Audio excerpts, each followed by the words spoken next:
Go CFB hat on check. Got Maryland theme polo on check. Welcome to another marvelous episode. Shout out my dog Mo, man. World of college football, doing major things in this realm, man. I love when we have back-to-back episodes like that. He killed y'all with this episode, man. Talking about my guy Brent Pride, the coach that I'm always most excited to see whenever I go to ACC Media Days.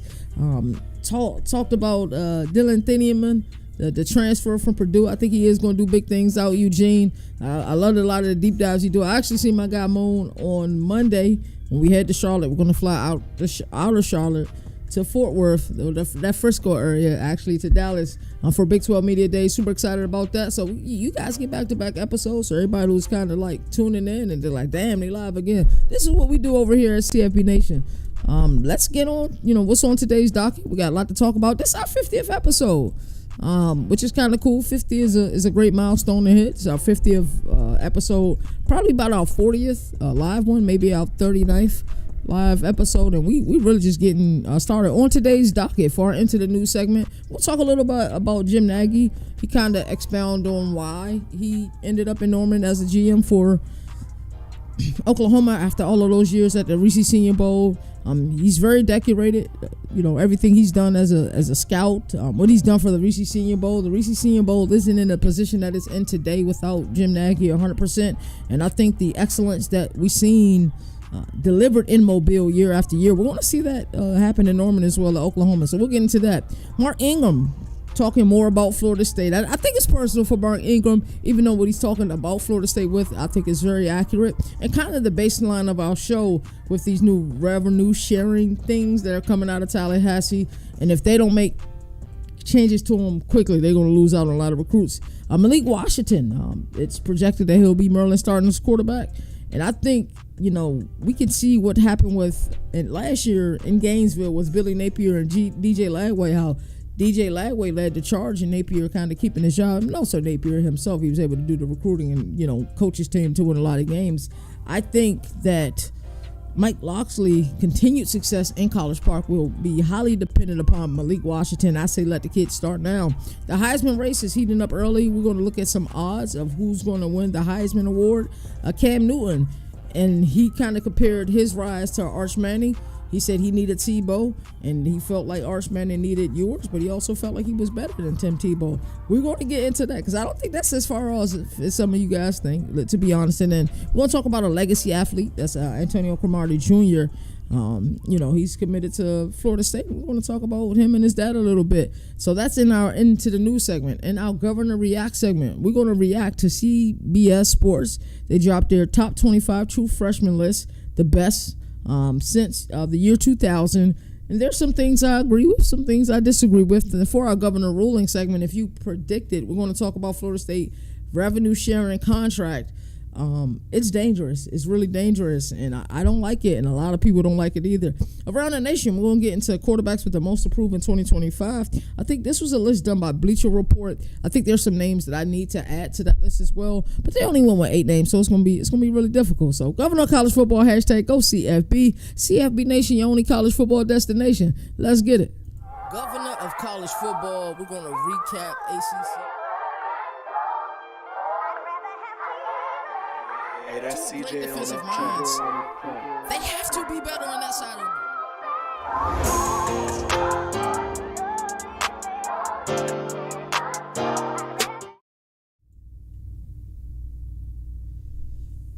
it. It is Thursday, July 3rd. We're a day away from Independence Day. Happy Independence Day to everyone. If you're going to go see fireworks tonight, please be safe. If you're going to be drinking, make sure you use a ride, sharing service, whether it's Lyft, Uber, or have a designated driver. Please be safe out there. We want everybody to make it the point, from A to B and B back to A. That's the most important thing. So, you guys be safe out there and enjoy your weekend and enjoy family. I don't think we've enjoyed family enough over the, a good part of this decade, with COVID kicking a decade off, and then, everything after that. We've kind of lost the ideologies of family, so we need that back. We need that back 100%. So let's get into the news. First thing first, Jim Nagy on choosing Oklahoma. We knew, that, I thought that Nagy, I just seen him at the Senior Bowl for forever. But what I was about to say, we also knew that this GM position is a budding position as it pertains to collegiate sports, and when used effectively, it's probably the most lucrative position, in all of sports, especially at the general manager level. And it's amazing to see what he's been able to done at the Reese Senior Bowl. I think one of the pivotal things that he's done is a lot of times, which you'll see at a lot of colleges and universities, they're kind of archaic in many ways as it pertains to the credential process. They want people who've been coming to the university for years, or they're doing print, or they're on television and they're on radio. I think something that Jim Nagy was able to do, and even probably did a little bit better, my apologies, East West Shrine Bowl, I got to be honest, and did it better than the East West Shrine Bowl, that if you were talking about the sport, you were pushing the sport forward, whether it was at the NFL level or collegiate level, no matter how big your platform was, if you were consistent, and you applied for the Reese Senior Bowl, they accepted you there. It didn't matter how small it was. And Jim Nagy, like for us, I think we were with, Real Ones Productions. I don't really count anything, I stopped in 2022. And then I started CFB Nation on my own. I was like, this is my own entity. This is not part of that. And then it was just a show that I was on. And then it blossomed into the platform that you guys see today. But, the first credential acceptance we got was with the Reese Senior Bowl. And we weren't that big. We didn't have a large following. I think we started our YouTube a little bit before we even got to the Reese Senior Bowl, like a couple weeks. We probably, by the time we got there, only had like 100 subscribers. We had over, 28,000 now. But, at that time, like we weren't a big entity. But I think Nagy saw that Nino Brown, and shout out to my dog Nino Brown, my business partner, he saw like he was active. He would always be hitting him up. How you feel about this guy? Have you seen this guy? And I think Nino like nagged him so much, but I don't think Nagy looked at it as nagging. I'm just saying Nino made sure he was atting him so much that Nagy just said, I got to approve these guys. So I think that was one of the first things he did with the Senior Bowl that truly helped its evolution, just because the small guys like us who really love this thing didn't quite have the backing, didn't have the finances that a lot of these other corporations had, but sort of we was hungry and gave us an opportunity. Even when we were there, our first year there at the Senior Bowl, he recognized Nino. I don't think he recognized the rest of us, but he recognized Nino. We're like, can we get an interview with you? I think he recognized Coach as well. He recognized those, so we said, hey, can we get an interview with you? And he did like a 10-minute sit down with us. He didn't have to do that. So I think his approach is what made the Senior Bowl what it is today, because it wasn't just about the archaic format of it. If you're doing news, or whether it's a newspaper or print, or you're on television or you're on radio, it gave guys like us a chance. So that was the first major credential, like that Senior Bowl credential. I remember the day that we got it, and I'm like, we're actually credentialed for an event. I didn't think it was possible. And then after that, boom, we was able to get at Army, we was able to get at Navy, we was able to get at Boston College, because that very first one that the Senior Bowl gave us, hey, we were able to put in the email for anybody to reach out to, hey, we were credentialed by the Senior Bowl. And actually after the Senior Bowl, we got the NFL Combine. And then we got the NFL Draft. The Senior Bowl was a pivotal point, and that's why we've always called that like our year end.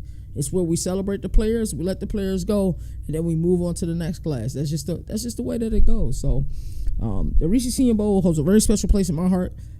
Jim Nagy, we truly appreciate you, bro. I don't think we are where we are today without your help, whether you know it or not. So I definitely appreciate that. But I think Jim Nagy really making this move, I think it's just because, I think he sees the potential in the sport. Being a scout at the, NFL level, he's done it at a high level. I believe he has a Super Bowl as a scout at the NFL level. The success that he's had with the Reese Senior Bowl, and I continue to call it the Reese Senior Bowl. Reese's is no longer the key sponsor of it, so it's called, like, I always mispronounce the name. It's the car company. Is it Panini or something like that? The car company. But anyway, he, and one of the things he said, you walk in, you see 7 national titles, 7 Heisman. We know it can be done here. That's what Nagy said on the triple option. And I love the fact that, like, he invited Jay Crane of Crane and Company and them down there to Norman. You could just see, like, his ability to grow the Senior Bowl. A lot of it happened on the internet. And I think that's why he gave a lot of us internet guys a chance. And it's the same thing with Jay Crane. Shout out to him. I just mentioned him. I got to shout him out. He's been on Nino's show, CFB Prime, a couple of times. and he just show love and he'll do it from his home. He don't got to do that. He has a huge platform, but he did it because that's where he comes from. Jay Crane comes from the same cloth that we come from. He's cut from this internet cloth, started a podcast. Now he's doing what he's doing, and it's one of the most popular college football podcasts out there. So, we're happy for Jim Nagy. I can't wait to go to a game down there in Norman. I got to hit up my guy Boomer. I don't even care if we're credentialed or not, man. I'll pay to go sit in the seat down there and experience that. So shout out to Jim Nagy, man. Shout out to Jay Crane. Just shout out to everybody who do this, who's in this space, and thinking that there is no way out. I'm telling you, there's stories. There's ways out. If you continue to be consistent and continue to package your content correctly and you continue to do it from your heart, there's opportunities, man. Mark Ingram slams FSU contract terms. Florida State's revenue sharing contracts are making noise, and not in a good way. CBS Sports uncovered eyebrow-raising clauses that allow the university to fine players to up to $2,500 for equipment mishaps, void of contracts for injuries, and unilaterally extend deals without negotiation. A former NFL running back and a former Heisman Trophy winner, Mark Ingram, didn't hold back. Players aren't going to go there. He said, "You're being treated as an asset, not a partner." After 2-10 season, the last thing Mike Norvell program needed was PR like this heading into their Week 1 brawl with Alabama. I'm going to expound on this a little bit more. There's so much I want to say right now, but I'm kind of going to wait because we're going to actually do a governor ruling segment on this matter here. So I'm not going to say too much right here. I just hope that you all stay tuned because I do have a lot to say about the subject matter. And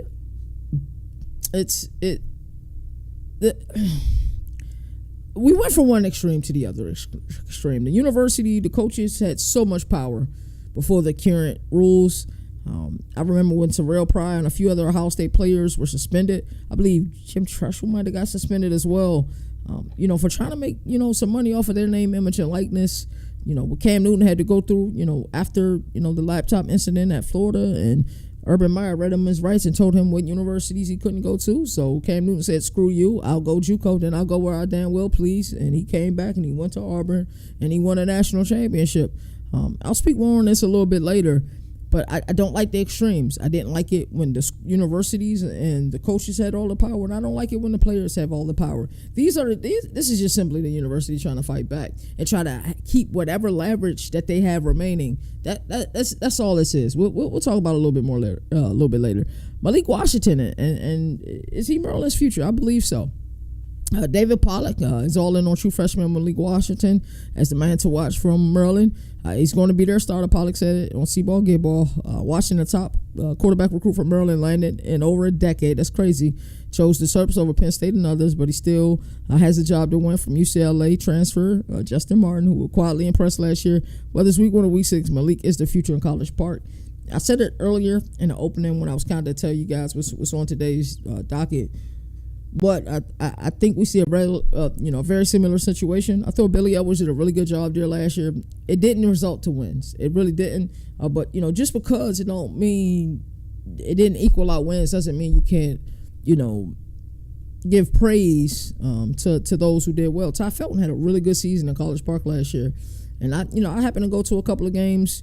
I think I went to the USC game. I think we went to the Iowa game. I think it was another game we went to last season. And you just saw that this team had the Michigan State game. That was another game that we went to last year. And you just see that this team had an immense amount of potential. But the problem was they beat themselves a lot, if we're speaking candidly. So this is what it is. I think Malik Washington is the future, and I think it's better if he is named the starting quarterback, during fall camp. You stick with that decision, and you show him that you trust him. But, he has to go out there and earn it. But if he's done everything you need him to do at this point, I think, Mike Locksley, look at this thing. Hey, Mike Locksley is an excellent offensive mind. At the same time, he wants to be a head coach, and I think he has the respect of his players. I've been around the program, and Coach Locksley is a hard-working person, man. I mean, you look at his personal journey, the weight loss he's had. He puts in the work, man. So I'm only hoping for them to be successful. I mean, hell, look at the colors I got on now. I got on a Maryland flag with my governor hat. I got a Maryland-themed polo on. Like I said, I want Maryland to be great this year. I should make it out to at least 1 or 2 games this upcoming season. We have updated 2025 Heisman odds Arch Manning leads the pack. Texas quarterback Arch Manning opens the preseason as the Heisman favorite with a 5-1 odds, followed by Garrett Nussmeier, my pick. He has 8-1 odds, and Clemson's Cade Klubnik 9-1. A shout out to my boy Moon. I seen a documentary. It was kind of a documentary. I would classify it as a documentary that Clemson's somebody who does work for Clemson do. It was very good. I think I watched like the first 15 or 20 minutes of it before I had to, get ready for my show. I think this was yesterday I was watching it, and the production on it was amazing. But when you hear Garrett Riley talk about this offense and what he thinks it can do this season, you see the way his eyes bright up and light up when he's talking about this program and the talent, and you hear the things that Garrett Riley's saying, Cade Klubnik is saying, and when we talk about that coach on the field, and that's why I talk about the relationship of the offensive coordinator and the quarterback. It's such a pivotal relationship. It truly is. I look at Drew Aller and Andy Kolonnicki. I look at Barry Lundy Jr. and I look at, I just had a brain fart, Illinois quarterback. It'll come to me, Luke Altmaier. It'll come to me in a second. That marriage is important. And it was interesting because they were, I could tell that Cade and Garrett Riley was, recorded at 2 different times, but they was using the same exact verbiage. So you can tell they're locked in on wanting to be explosive, on wanting to be a dynamic offense this upcoming year. So it's Clemson's going to be scary. So great job. I wish I remembered the name of the people who put it out because they did a fantastic job on it. Like I said, I watched the first 15 minutes. I think it was like 50 minutes in total. So I got to watch the other 35 minutes of it, but it'll be good. And then we got some top 10 other people who have high odds. We got, Drew Aller, quarterback, Penn State. Talked about him just a second ago. Jermaine Smith, Ohio State. DJ Lagway, Florida. Lenore Sellers, South Carolina. Dante Moore, Oregon. Julian Stayen, Ohio State. And Carson Beck, Miami. What's interesting is the top 100 includes wild cards like Joey Aguilar from Tennessee. I don't foresee that happening. Jaden Maavia, USC. Miller Moss, Louisville, who I'm a huge fan of. Dylan Raiola, Nebraska. So this Heisman race is going to be interesting. You know how like some years we get that one-off that you just get a season that you don't anticipate? I don't think the favorites this year is going to be the ones who end up winning it. I truly do feel that way. Cam Newton, in other news, Cam Newton sees himself and Arch Manning on 4th and 1. It's crazy because I need to subscribe to it because I catch a lot of the shorts. Like my algorithm feeds me a lot of college football content. So I catch a lot of the shorts. But Cam Newton compared Arch Manning's development path to his own. He said he always felt like he was more talented than Tebow, but I needed Tebow to show me what I lack. Newton believes that Arch made the right decision to sit behind Quinn Ewers, calling Texas the right place to get developed, not just play. And I agree with that. And I've said that on the show a couple of times that, hey, it's like an anomaly now for a player to go to a school, learn a system, sit behind a really good quarterback, get some, pivotal reps here and there, and then by year 3, you've mastered the system and now you're ready to go out there and produce. It's not, a lot of people don't want to do that. A lot of people prefer the DJ Lagway way. You go there, there's a guy starting, and then, by week 3, you're the starting quarterback. Like a lot of people prefer it that way.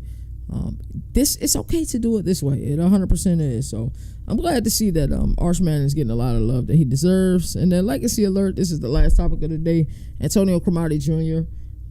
It's kind of talking about his time in Tallahassee, Florida State. Of course, they landed a big name in Antonio Cromartie Jr. We knew he would be doing that. The 6A Georgia State finalist racked up 85 tackles, 4 forced fumbles in 2024. Now he's bringing that legacy to Tallahassee. He said, I love being a legacy kid, he said, but I want to be better than he ever was. That's important. Coach Tony White to use Cromartie's versatility across multiple D-back positions. The Seminoles number 20 class just got a whole lot louder. So that is in for our Into the News segment. Damn, I can't believe it's Thursday already. You guys know, around Thursday, I'm like, damn, man, we won't have any more shows until Monday. I'm traveling Monday. I will not be live Monday, but we will be live Monday. We're going to do a marathon on Sunday night and into Monday night for Governor of College Football. We'll do a 24-hour marathon, so you guys can get your college football news while we're traveling, getting down to Frisco. Let's head to Governor Reacts. Alrighty, Governor Reacts. We're going to look at CBS top 25 true freshman list since 2000. Okay. Alrighty. So let's talk about greatness, not over time, not after years of development. We're going to talk about instant impact, true freshmen who touch the college football field and immediately became legends. So CBS, they did this list. This is CBS's list. This is not the governor's list. I'm just commentating on it. That's why we call it Governor Reacts. We just going to react to this list together. Coming in at number 1, Trevor Lawrence, Clemson 2018.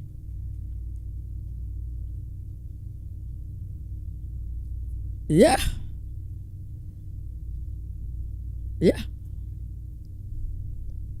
Trevor Lawrence was like that in college. We haven't quite seen that at the NFL. We've seen flashes, but we haven't quite seen it. It's hard to argue with the production. It's truly hard to argue with the production. Coming in at number 2, we got Jeremiah Smith. Once again, it's hard to argue with the production. 76 catches, 1,300 yards, 15 touchdowns last season. Looked like a grown man. Like I said, he's the second player that I seen as a true freshman. I said this guy's gonna play the NFL right now. The only other person was Adrian Peterson, who's number 3 on this list. Now, I feel like Adrian Peterson should be number 1 on this list. Because sometimes it's just not about your statistics or, your team goals. It's just about the way it looks. Adrian Peterson looked like a grown man the moment he stepped on campus in Norman. He truly did. And this is the era where running backs were running backs, where you would, give them 30 totes. This was back during that era. I still, like Jeremiah Smith, yes, fantastic season last season. Absolute great. But if you did not see Adrian Peterson suit him up, and when you saw him suit him up, you did not instantly say that, hey, this is the best freshman that I've ever seen. Something is wrong with you. I will never say there's a better freshman than Adrian Peterson. I'm sorry to our fan base down in Clemson. I'm sorry to our fan base down in Columbus. I'm sorry. It is what it is. I will never say that there's a better freshman than Adrian Peterson. I've never seen nobody more league ready as a true freshman. I haven't seen it since. Have people been close? Yes, Jeremiah Smith could have went to the NFL after his first season. Absolutely. Would he still had to learn some things? Yes. He will be fine in the NFL. Adrian Peterson was the first person I saw that say, hey, this rule about waiting 3 years, this kid don't need 3 years. He's ready now. He's the first person I seen do it. Let's look at the rest of the list. Luke Kuechly, Boston College, 2009. Luke Kuechly was a tackling machine. Another guy who I liked on this list, and I think we forgot about, was Dirk Stingley Jr. Because you look at him, I think his career almost went in reverse. I want to say his best season was like as a true freshman, right? And as a sophomore, it wasn't much of a drop off. But I think it was his junior year we did see and the team wasn't as good, right? If we're being honest, if we're speaking candidly. But yeah, Dirk Stingley Jr. deserves to be on this list. So rest of the top 10, Bach Browers, okay. Tommy Harris, I remember Tommy Harris. Jonathan Taylor, Wisconsin, okay. Ed Oliver, I do remember Ed Oliver at Houston. I'm a Buffalo Bills fan, but I was happy when the Buffalo Bills drafted Ed Oliver. But I do remember him at Houston. I remember how dynamic he was and how impactful he was back in that 2016 season. Mike Williams is a name a lot of people might not remember, but he's a bigger wideout at USC. I can say he probably deserves to be on this list. Also on this list, we do got a couple surprises. We got Jalen Hurts. My apologies, at number 11. I think Rondale Moore was number 13 on this list. Sam Howell was number 19 on this list. So, like I said, overall, not bad. It's just, where do you rate some of these players? Like, speak truthfully. Like, who were some of the most impactful freshmen that you've seen, since you've been watching college football? And I guess I have to ask some of you, how long have you been watching college football, right? But me personally, I'm not saying anybody is better than Adrian Peterson. I will never say that. That will never happen. And as good as Trevor Lawrence was, hey, I'm just not saying anybody is better than Adrian Peterson. Jeremiah Smith, do you think he'll have like some type of drop off this upcoming year? Like being honest, do we think there'll be a drop off at all? I'm not sure. But yeah, it was Brock Bowers at number 6, Tommy Harris at number 7, Jonathan Taylor at 8, Ed Oliver at 9, Mike Williams at 10. At 11, we had Jalen Hurts, Alabama 2016. I remember seeing him and saw, like, damn, this kid's got a lot of potential. You could tell he's physical, but he was just real raw. Like, he had a lot of bad passes that season. Phillip Rivers, I remember Phillip Rivers at NC State. That's kind of like that 3/4 or that sidearm throw he used to have. Rondale Moore was 13 for Purdue. He had 114 catches and 1,200 yards and 12 touchdowns. That's crazy. I didn't remember that. Kendall Fuller, Virginia Tech. I remember Kendall Fuller's hype. 2013, Derek Barnett, Tennessee. Remember Derek Barnett from Tennessee? I remember him. Samaje Perine was a grown man when he first entered College of Norman. Cam Robinson, yes, deserving on this list. Same how I was at 19. Ahmad Brooks, UVA, 2003. Roosevelt Nix, defensive tackle, Kent State. I actually don't remember him. Eric Berry is definitely deserving to be on this list. 2007, Nick Chubb, 2014, deserving to be on this list. Miles Jack, linebacker, running back at UCLA, he deserves to be on this list. And LeRon Landry, you remember the doping allegations with LeRon Landry, bro? I'm telling you, man, bro looked like a linebacker playing safety. I promise you, he looked like a linebacker playing safety. Who's some other people I think deserve to be on this list? Let me think. I think there's somebody I was thinking about. Ahmad Brooks. Did Ahmad Brooks, not Ahmad Brooks, I'm sorry. Did Ahman Green play as a true freshman at Nebraska? Was he a redshirt or was he a true freshman? If he was a true freshman, he certainly deserves to be on this list.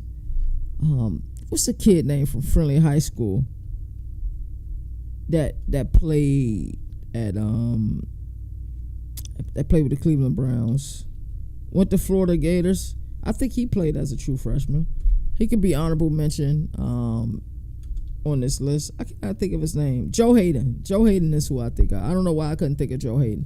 I believe Joe Hayden played as a true freshman down in Gainesville. Who else could be deserving to be on this freshman list? Let me think about it. Joe Hayden definitely came to mind.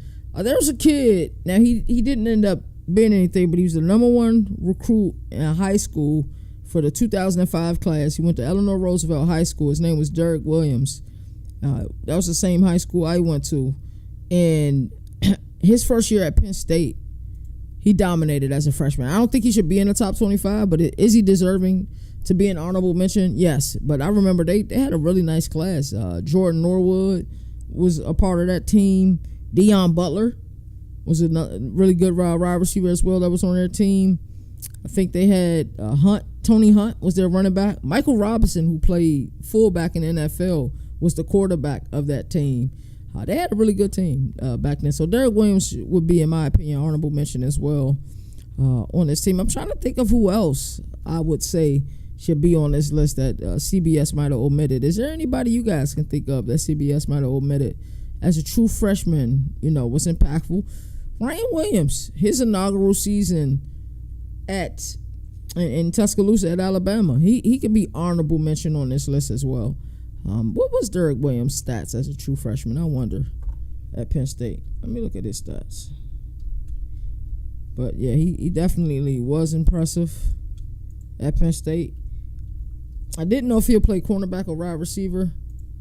I really didn't. As a high school, he played quarterback. But I think his freshman year was pretty good. I don't know what year was his best year. So nah, I don't think he would be able to be on this list. He was out in a return game. He only had 22 catches his first year. Actually his junior year was his best year, but he didn't quite end up being what I thought he would be, because he was a damn talented player. He really was. But who y'all feel like? Oh, Maurice Clarett was somebody that I didn't mention. Maurice Clarett was a grown man as a freshman. I forgot about Maurice Clarett. He was number 17 on this list at Ohio State. I remember hearing about Maurice Clarett when he was in high school. And back then, like, there was no On3, there was no 24/7 sports. That, it was Rivals. And I know, like, On3 and Rivals are now, they work together now. But I remember seeing Maurice Clarett in high school. I'm like, there's no way this kid is 17 years old. So yeah, Maurice Clarett could probably be higher on this list. He really could. They won the 2002 national championship. He wrestled 1,237 yards, 16 touchdowns, in 11 games. That's crazy. Yeah, Maurice Clarett, man. I always think about what could have happened if we had this modern era of college football, and he wouldn't have done some of the, made some of the mistakes that he made back then in this era. Shout out to Cam and Mace for having him. I don't know if he's still on their show. I know that occasionally he makes guest appearances on their show. So shout out to them for that. But I'm trying to think, is there anybody else we missing? Eric Berry should be higher on this list. He really should. Eric Berry was nice, man. He was nice. He really was. He was nice in the NFL too. So this is the end of this segment. We're going to head right into the next segment, the meat and potatoes of this show, Governor Ruling. And today on Governor Ruling, we're going to look at this Florida State revenue sharing contract. This is bogus, and if not fixed, they will struggle. I don't like doing things last minute. I really want to hit up my boy Dante from East Coast Gridiron. He's one of the true Seminole fans that I know, and I wanted to get his opinion on this. So if you're watching this, man, shout out to my dog Dante. Shout out to East Coast Gridiron. I really respect the work that they do and how they package their work. But this is crazy, bro. This isn't good. This is I get the thought process. I said it earlier, when we first kicked off this show, that I think that I don't like the two huge swings that we had. First, it was the universities and the coaches had too much power. Now it's the players have way too much power. I would love a happy medium, and that's why we need a commission to kind of create that happy medium. But this isn't okay. This isn't okay. It just isn't. I think this is where we need to draw the line in the sand. Florida State is coming off of a 2-10 year a season ago. Mike Norvell got rid of both of his offensive coordinators.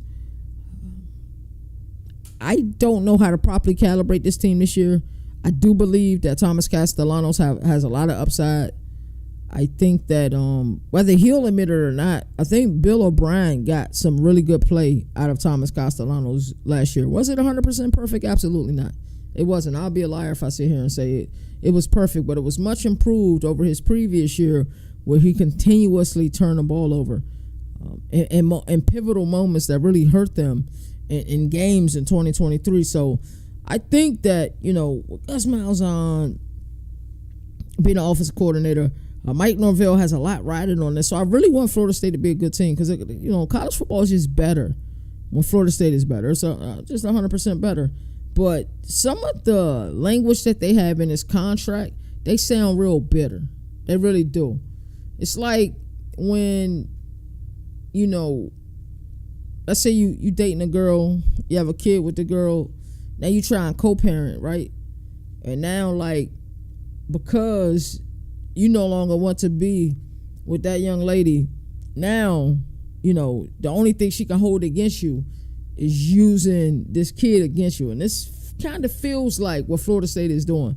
Florida State didn't like the revenue sharing deal. They wanted to keep the money to themselves. That's what it seems like, Florida State. Y'all look real bad with this situation. Y'all are down bad with this. This is some real petty-ish. Whoever came up with this, something's wrong with you. You need to be monitored and you need to be watched because some of the vernacular that is in this contract, some of the things that you guys are trying to do with these players is bogus. But I have to say this and I have to put this out in the open. These things would not have been played in the contract if these things haven't happened before. I guarantee you these athletes are careless and they're not held accountable. We can go right to Athens, Georgia and see that these players are not setting the best example. We can say it 100%. And it's not because I don't think, oh man, my mixer just fell. It's not because I don't think that, Kirby Smart and companies putting in the work. They're absolutely putting in the work. But we've seen a lot of foolishness down in Athens because of what the players do. So I think Florida State is unhappy with the House versus the NCAA settlement. And they want to say, hey, the way we can get our money back is through these little fines, through this vernacular, through this language. This is BS. This is 100% BS. So let's start with the facts. So, in Florida State's new contract with the revenue sharing includes $2,500 fines for lost cleats. $2,500 fine for lost cleats. How'd y'all come up with this number, Florida State? I would love to see it. I would love to see it. I would love to see how you guys came up with this. What made you say, you know what, $2,500 for lost cleats? They know these athletes are going to lose cleats, right? Like, this is crazy. This is crazy. We got a $1,000 fine for first substance violation. And then we got a unilateral extension clause that lets Florida State renew your deal without renegotiation. A clause that treats injury or illness as a breach of contract. Liquidated damages if a player wants out or refuses to renegotiate it. Florida State, what are you doing? What are you doing? Florida State, come here and listen close. Wow, for years, you were a pivotal program. The record that Bobby Bowden holds for 13 top 5 finishes in the AP poll from the years of 1987 to the year 2000 will never be broken.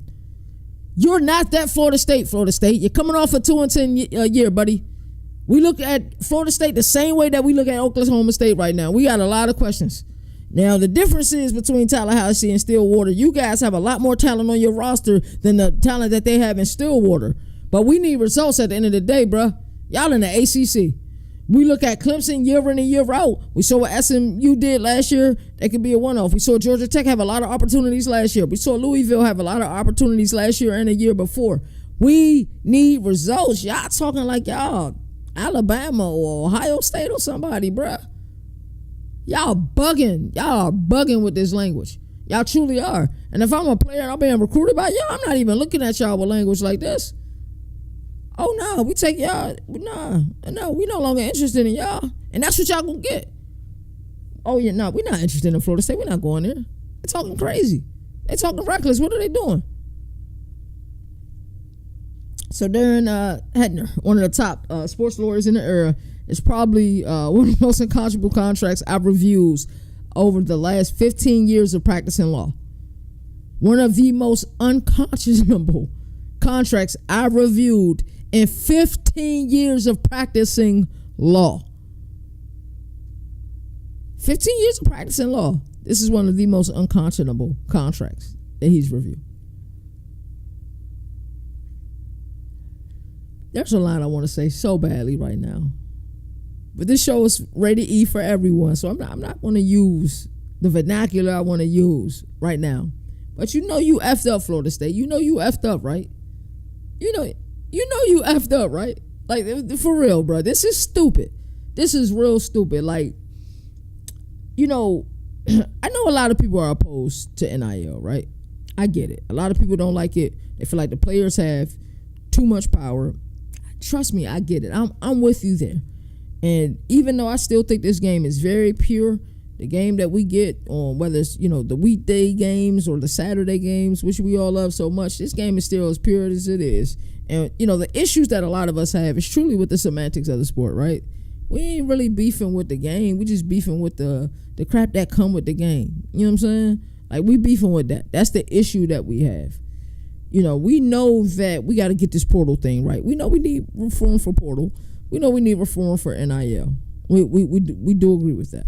We know that 100%. We know we need reform for poaching and tampering. We understand this. I get this. You know what I'm saying? We get that. Let's put that to the side. But you guys want to make it more difficult for the players because you don't like it. This ain't. You better get with the times, bruh. Because I'm telling you, something like this can really turn your program sour. And I hate to feel like I'm picking on Oklahoma State. I promise you I'm not. But I look at 2024 Big 12 Media Days. I looked at how poorly that was handled by head coach Mike Gundy. And I think Mike Gundy will say this as well. It wasn't handled the right way. It was the start of a terrible season. And then you look at the roster turnover. You look at how talented that roster was last year. They didn't yield the results that they want. And then you look at the roster this year, it's not really a lot of talent there. So Mike Norvell, whether he wants to admit it or not, I don't think his seat is as hot as like a Scott Satterfield in Cincinnati or Sam Pittman in Arkansas. But I think his seat is a little warmer than he would like it to be, right? We would have to say that. You know, what we see a lot of coaches do is, you know, fire both of their coordinators where they feel like, hey, I want to show the people who are running the program that, I got this under control, so I'm going to fire not just my offensive coordinator, I'm going to fire my defensive coordinator as well. Like that's the vibe I get. And I talked about that Bobby Bowden run, man. Shout out to Bobby Bowden. Bobby Bowden has so much pull down there. He has so much clout. The accountability that he had. If a player got pulled over for speeding, the officers would give Bobby Bowden a call. And before the player could even step into Bobby Bowden's office, Bobby Bowden already knew about it. What were you doing speeding?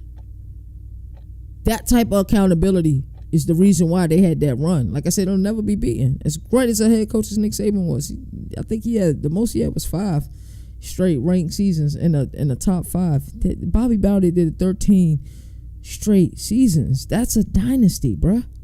It truly is a dynasty. We look at this, and there's just certain places, man. There's truly certain places that I'm like, yo, college football is better when they're good. Tallahassee is one of those places. Gainesville is one of those places. Lincoln, Nebraska, one of those places. Coral Gables, one of those places. When we get peak, college football, those teams are traditionally good. They really are. Even, we go to Los Angeles, Southern Cal. When they're good, college football is better. I want Florida State to be good. I truly do. Now I'm still calibrating, trying to figure out what this team is. I think I'll get more intel and have a better understanding or better calibration of them, as we get through the first couple weeks of fall camp. And then we definitely going to figure out where they are week 1 when, that team from Tuscaloosa take a trip to Tallahassee. But I just don't like this. I don't like this at all. And the fact of the matter is, and I hate to be this blunt with it, Florida State is, if you guys don't fix this and remove this verbiage or remove this vernacular from the contracts and you keep this, you're going to lose players. You 1,000% are going to lose players. And you probably think a lot of us are overreacting. We aren't. It'll be different if another school with a little bit more pull than you or a lot more pull than you came out and started with this vernacular, and then you say, hey, we agree, we want to put this verbiage in our contracts as well. Florida State shouldn't be the one leading the charge on it. They just shouldn't be. Maybe a decade ago you guys could have led the charge on it. Okay. Definitely 25 years ago you guys could have led the charge on it if we had it back then, but I don't know. I think you guys are going to lose recruits, and guess what? You're going to lose trust. Players talk, agents talk, parents talk, other coaches talk as well. So you think if you have offered, right? Let's say there's a recruit and you guys offered, and we'll just use Alabama because, that's where y'all play first. Alabama's offered them, regardless to everything that both schools, I think both cities have beautiful things that they can offer. Florida State, you may be able to get an opportunity to start. That's something that they can offer. Great academia at Florida State as well. But what do you think that other school is going to use against you? Like, about that contract they got, right? Yeah, you don't want to go there. So if you think that, like, these other schools don't be dirty macking, you tripping if you think they don't be dirty macking. They 100% be dirty macking. Oh, you still considering Florida State? You got Florida State in your top 8? No, you don't. Are you seriously? You considering going there? You saw that contract? Have you? Yeah, the one where, you lose your cleats. Yeah, that's $25,000 coming out of your pockets, Playboy. You lose a glove. Yeah, that money coming out of your pocket, Playboy. If you think other schools ain't gonna dirty mac you over this, you're tripping. You're 100% losing it. I promise you, they will. They will.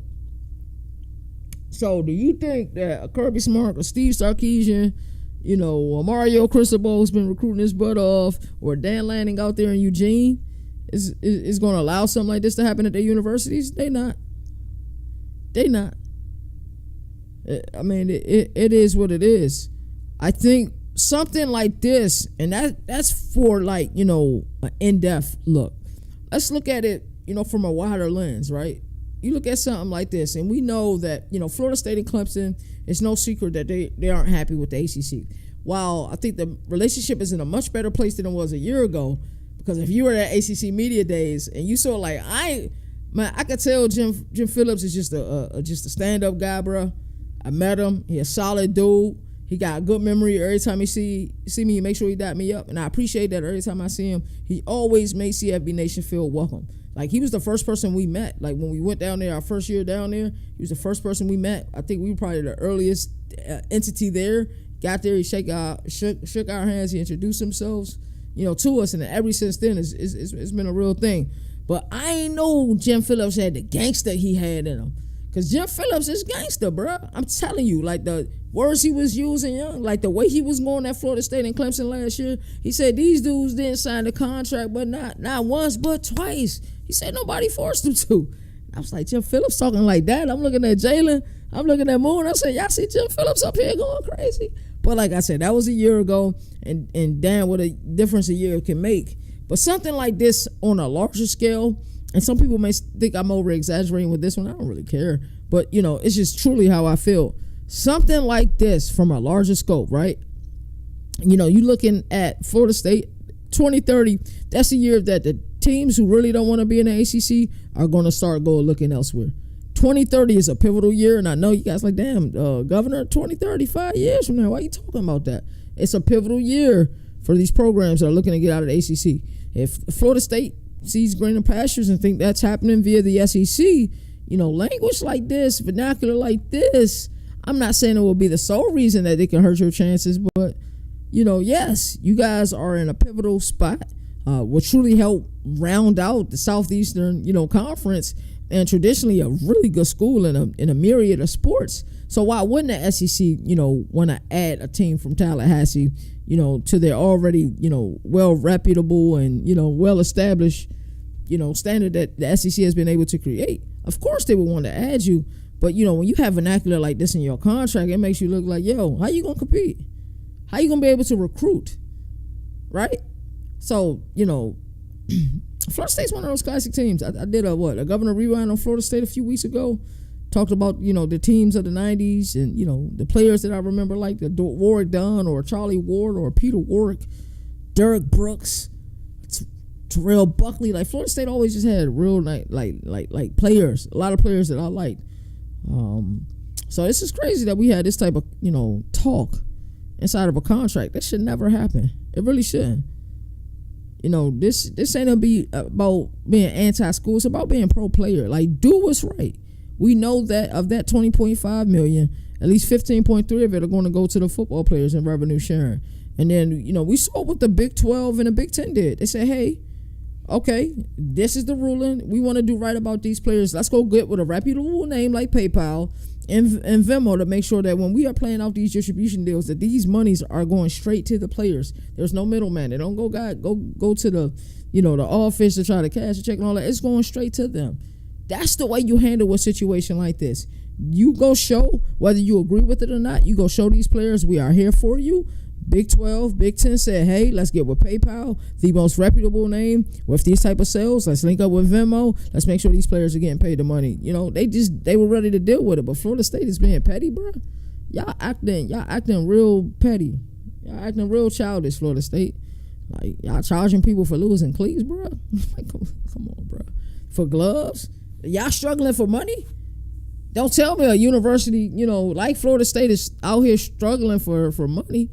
Come on, that wouldn't make sense. Then there needs to be a deeper look into your bookkeeping, right? I don't know. It's just real petty. Y'all coming off real bitter, bro. Like, who would want to co-parent with Florida State, bro? Like, Florida State bitter, bro. They gonna try to get everything, bro. They gonna want you to have visitation once a month, and you gotta go pick your child up from the police station. Like, that's the type of parents in Florida State are right now. I ain't even being funny. But this ain't cool. This ain't a good look. This don't look good for you, Florida State. You trying to build your brand. Your players are trying to build your brand. You see Thomas Castellanos, putting it out there in the atmosphere like, hey, man, week 1, we going to be ready. We ready to show Alabama we here. Florida State is back. That's cool. Like I said, I want Florida State to be back, but stupid stuff like this in your contract. And if you think that teams are poaching now and teams are tampering now, and if y'all think Dirty Mac not going to exist, they going to add a few things that's in the contract. Like, like if you know what I'm saying? Like, what they find it for lost gloves and lost cleats. Like, if you leave the toilet seat up, they going to fine you $500. Like, that's how y'all coming off, Florida State. Y'all coming off real petty, bro. Stop. Don't be petty, bro. Stop taking people to court, Florida State. What's wrong with y'all, man? So I don't really got much else to say about this. That's my governor ruling. Florida State, stop being petty. I think if there was somebody to lead the charge for it, you guys should have kind of played the background and let a school with a little bit more, not saying Florida State don't got clout, because Florida State got plenty of clout. A lot of great players have played for the university. But, college football is a very much, what have you done for me lately? And last year, if we're just going off of lately, last year you went 2-10, buddy. You should have let somebody else lead the charge on this and say, well, hey, they're doing it. We could try to ease the charges, but y'all is fining for lost gloves and y'all gonna charge, what y'all gonna charge, like $100 for a lost mouthpiece? Like, get out of here, Florida State. Like stop that. Y'all can be better than that. We're gonna take an ad break before we get into our last segment of this show. It's been a great week of college football. It's just been a great week for our brand. I can't wait to go down and represent CFB Nation at Big 12 Media Days, man. We're gonna take this ad break real quick. We'll be right back. Y'all don't touch that dial. Look at you out here using all these other sports books and you ain't even using the best one. BetUS, get 125% match bonus when you use the promo code CFB Nation. Yeah, you heard me correctly, 125% match bonus on your first deposit using that code CFB Nation. We know that college football is in the offseason, even though we don't celebrate that. CFB Nation, we do college football 24/7, but there are plenty of things for you guys to bet on. Who will have the most wins, OKC Thunder or Cleveland Cavaliers? Can Luka and LeBron make it all mesh to make it to the play-in tournament? Maybe you're a college basketball guy ready to risk it all for Florida to make it to the big dance. Basketball isn't for you? Maybe you're a football guy. Well, BetUS got you covered with this year's UEFA Championship.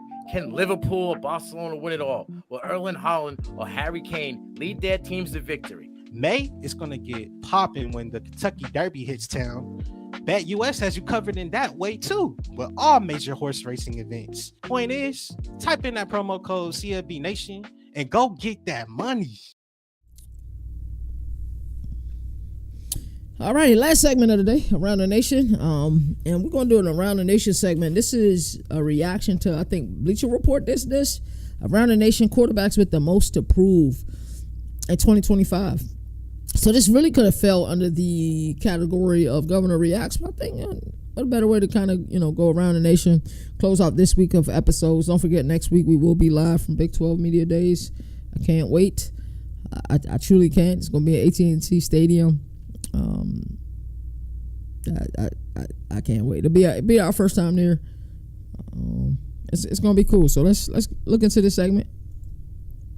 Kind of deep dive in and look at it. So, when we think about teams this year, that quarterback position is, when we putting together our predictions, we're trying to predict who's going to be in the college football playoff or what team is going to win this conference, what team is on the cusp of being in the college football playoff, what team will be just on the outside looking in. That first spot that we're truly looking at is the quarterback position.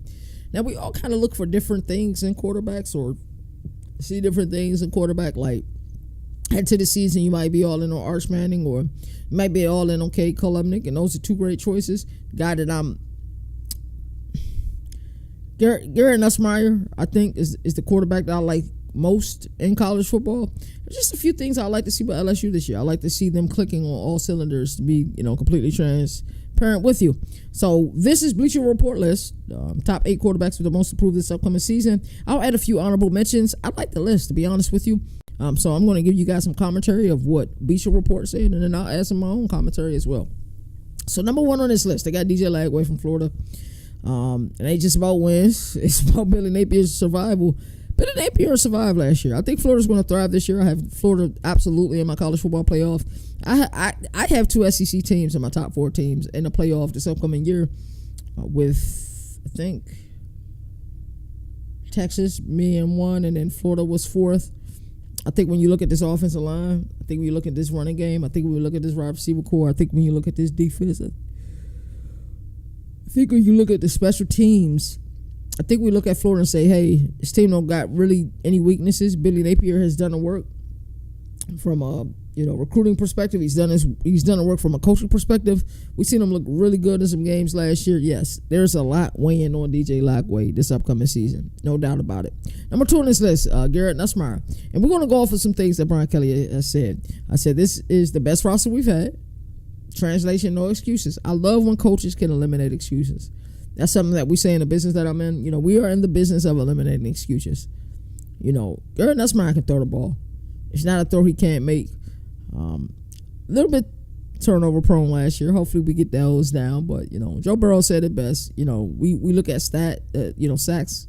Such a loaded stat. But when does those sacks happen? If you get sacked on the third down trying to make a play happen, it just happens. So yeah, Garrett Nussmeier, great wide receiver core there. Great defense there. Caden Durham is an exceptional running back as well. So yeah, he has a lot to prove this upcoming season. Carson Beck, Miami.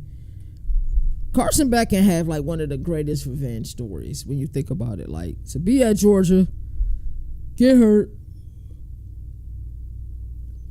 not being able to play in the college football playoff or the rest of the SEC championship, if I'm not mistaken. Immediately announced his transfer to Miami. You think about, okay, hey, we like Carson Beck, but can he do what Cam Ward did last year? Is a question everybody's asking. How's his arm? Will he be ready for week 1? I think he'll be ready for fall camp. I think he's going to look good in fall camp. I think sometimes, like, we look at the 2023 season and we look at the trajectory that we had for Carson Beck after the 2023 season, and sometimes trajectories can kind of change your outlook on how you feel about a player. So if your expectations are for this player to go from here to here next season and those aren't met, you'll say he had a bad year. Carson Beck didn't have a bad year last year.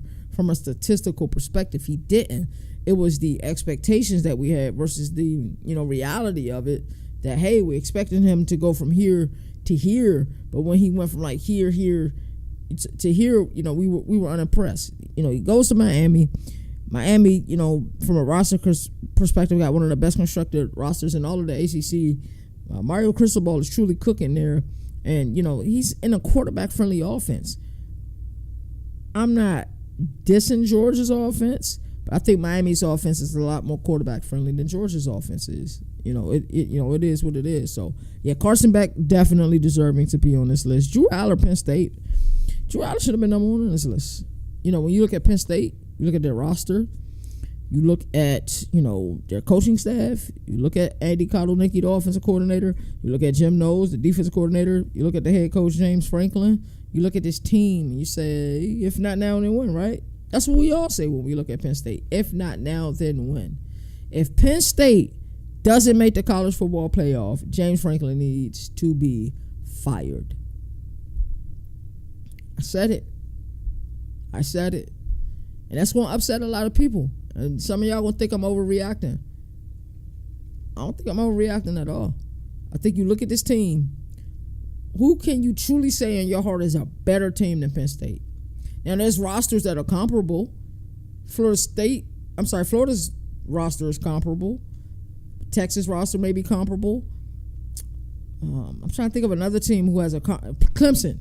Comparable. Clemson may be the most comparable when you look at just, the overall roster construction. But, you look at Penn State and you say, this team has national championship aspirations. Forget winning the Big Ten. They should win the Big Ten. Forget a college football playoff berth. They better be in the college football playoff. But if this team does not make the college football playoff this year, then yes, we have a heart-to-heart we need to have.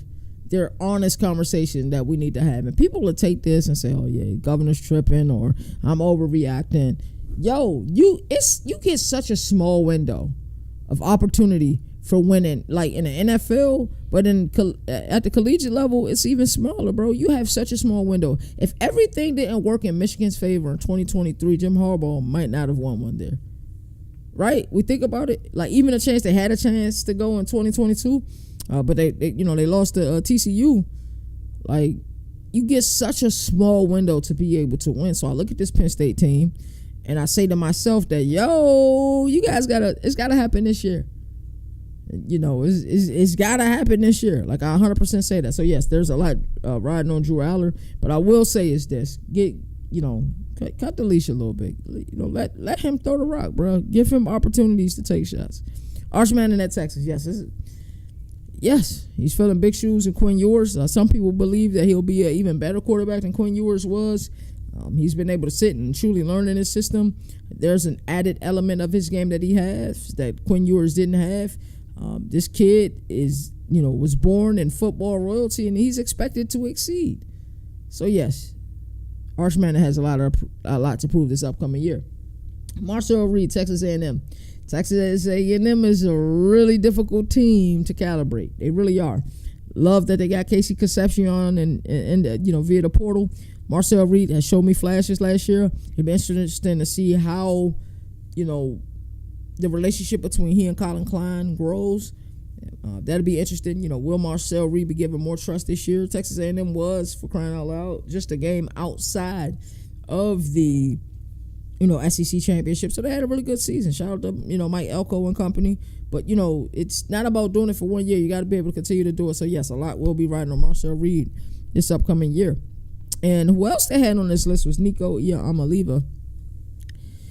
And, he deserves to be on this list. He truly does. I mean, you look at it from the perspective of, he wanted more money. That was the reason he entered the portal. Didn't get the money that he thought he was going to get. Actually lost out money by not staying in Knoxville. But he has a beautiful opportunity where, his expectations at Tennessee would have been through the roof this year. UCLA, I don't see it that way. Tennessee is still expecting, with their roster, to make it to a college football playoff. They absolutely expect that. Josh Heupel has shown the ability to win in the SEC. Nico Iamaleava is, of course, from a team perspective, they want to do what Indiana did last year. They want to be able to, make some noise in a Big Ten and compete for, national championship. That's what every team is competing for. But, the fact of the matter and the reality of it is, I don't think they're there yet. I don't. Do I think they're at bowl eligibility? Absolutely. I truly do. And if there is, something that I'm kind of monitoring this year, how many wins will Tennessee have? How many wins will UCLA have? And if they end up with somewhere around the same amount of wins, well, look at Josh Heupel and that team in Knoxville and say, you guys would have probably won more games if you had this Nico Iamaleava kid on your team. That's what a lot of us will say. I think it's important that, sites like Bleacher Report look at this and analyze this. A couple honorable mentions that I think we should mention. Sawyer Robertson should be on this list. I have high expectations for Baylor, but I'm sure some people have even higher expectations for Iowa State. So you can say Rocco Beckham be on this list, or Josh Hoover. How do we, look at TCU? He could possibly be on this list. Gio Lopez from North Carolina, Bill Belichick's first year in the ACC. He could probably be on this list. Miller Moss from Louisville should definitely be on this list because they're loaded and they play a lot of home games this upcoming season. So, another episode in the books. A really fun episode. I always have fun doing these. The next time you guys will see me, I'll be at AT&T Stadium in Dallas. Definitely looking forward to bringing you guys the elite content. My apologies. This month is going to be crazy. It really is. We got, Big 12 Media Days, a couple weeks off. Then we head to Charlotte for ACC Media Days. We stay in Charlotte for the American Media Days. And then after that, I come home and then we go to Mount Union for the Toledo docuseries. So we got a lot of work to do. We're excited about it. We're going to continue to give you these 4-hour episodes every week. And then hopefully at ACC Media Days, you guys are getting 3.5-hour episodes. And then, we're chopping them up because I plan on getting there early and going live for a while. I really do. So we can just talk shop. I'm looking to do more interactive thing like mailbag episodes and, looking more into the chat and, having open discussions with everyone. But as I always like to say, there are no more victories in the sport that survive and advance. That's why college football has the greatest regular season. And until next time, I'm going to see you guys. Make sure you guys subscribe on YouTube at Governor of College Football. Follow us on Spotify. Give us that 5-star rating. Spotify is the preferred method for watching this program, video on demand, because Spotify has video podcasts and we do have our video podcasts on there. We're still on all of the other platforms as well. You all take care. Governor of College Football, we're going to recap ACC. Hey, that's CJ Defensive on that minds. They have to be better on that side of the ball.